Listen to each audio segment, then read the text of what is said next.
Greek ದೇಶದ ಮಹಾನ್ ತತ್ವಜ್ಞಾನಿ ಸಾಕ್ರೆಟಿಸರಿಗೆ ವಿಷವನ್ನು ಕುಡಿಸಿ ಸಾಯಿಸುವಂತ ಶಿಕ್ಷೆ ಆಗಿರ್ತದೆ. ಇನ್ನೇನು ನಾಳೆ ಬೆಳಿಗ್ಗೆ ಅವರಿಗೆ ವಿಷವನ್ನು ಕುಡಿಸೋರಿರ್ತಾರೆ. ಹಿಂದಿನ ದಿನ ರಾತ್ರಿ ಅವರು ತಮ್ಮ ಶಿಷ್ಯರೊಂದಿಗೆ ಮಾತನಾಡ್ತಾ ಕೂತಿರ್ತಾರೆ. ಅವರು ಶಿಷ್ಯರಿಗೆ ಹೇಳ್ತಾರೆ, ಹೇಗೂ ನನಗೆ ವಯಸ್ಸಾಗ್ತಾ ಇದೆ, ಇನ್ನೇನು ಸ್ವಲ್ಪ ದಿನದಲ್ಲಿ ನಾನು ಸಾಯೋನಿದ್ದೆ, ಅಷ್ಟರಲ್ಲಿ ಇವ್ರು ನನಗೆ ವಿಷ ಕುಡಿಸಿ ಸಾಯಿಸ್ತಾ ಇದ್ದಾರೆ. ಇದರಿಂದ ಅವ್ರಿಗೆ ಏನ್ ಸಿಗುತ್ತೋ ನನಗಂತೂ ಗೊತ್ತಿಲ್ಲ, ಆದ್ರೆ ಅವರು ನನ್ನ ದೇಹವನ್ನೇ ಸಾಯಿಸ್ತಾರೆ ಹೊರತು ನನ್ನನ್ನಲ್ಲ ಅಂತ ಹೇಳ್ತಾರೆ. ಆಗ ಅವರ ಶಿಷ್ಯ ಕೇಳ್ತಾನೆ, ಗುರುಗಳೇ, ನೀವು ಸತ್ತ ನಂತರ ನಿಮ್ಮನ್ನ ಹೇಗೆ ಹೂಳ್ಬೇಕು ಅಂತ. ಆಗ ಸಾಕ್ರೆಟಿಸರಿಗೆ ನಗು ಬರ್ತದೆ. ಹೇಳ್ತಾರೆ, ಅಯ್ಯೋ ಬುದ್ಧಿವಂತ, ನನ್ನನ್ನ ಅವರು ಸಾಯಿಸ್ತಾ ಇದ್ದಾರೆ, ನೀನನ್ನ ಹೂಳ್ತೀಯಾ? ನನ್ನನ್ನ ಸಾಯಿಸೋರು ಶತ್ರುಗಳು, ನನ್ನನ್ನು ಹೂಳೋ ನೀನು ಮಿತ್ರ ಅಂತ ತಿಳ್ಕೊಬೇಕಾ? ಒಂದ್ ಮಾತ್ರ ನೆನ್ಪಿಟ್ಕೋ, ನನ್ನನ್ನ ಸಾಯಿಸೋರ್ ಹೆಸರು ಉಳಿಯೋದಿಲ್ಲ, ನನ್ನನ್ನ ಹೂತವ ನಿನ್ನ ಹೆಸರು ಉಳಿಯೋದಿಲ್ಲ.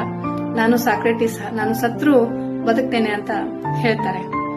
ಈ ಮಾತು ಎಷ್ಟು ನಿಜ ಅಲ್ವಾ? ಸಾಕ್ರೆಟಿಸರಿಗೆ ವಿಷವನ್ನ ಕುಡಿಸಿ ಸಾಯಿಸುವ ಶಿಕ್ಷೆ ಕೊಟ್ಟವರ ಹೆಸರು ನಮಗೆ ಗೊತ್ತಿಲ್ಲ, ಅವರಿಗೆ ವಿಷವನ್ನ ಕುಡಿಸಿದವರ ಹೆಸರು ನಮಗೆ ಗೊತ್ತಿಲ್ಲ, ಅವರನ್ನ ಕೊನೆಗೆ ಹೂತವರ ಹೆಸರು ನಮಗೆ ಗೊತ್ತಿಲ್ಲ. ಆದ್ರೆ ಸಾಕ್ರೆಟಿಸ್ ಹೆಸರು ಮಾತ್ರ ಅಜರಾಮರ.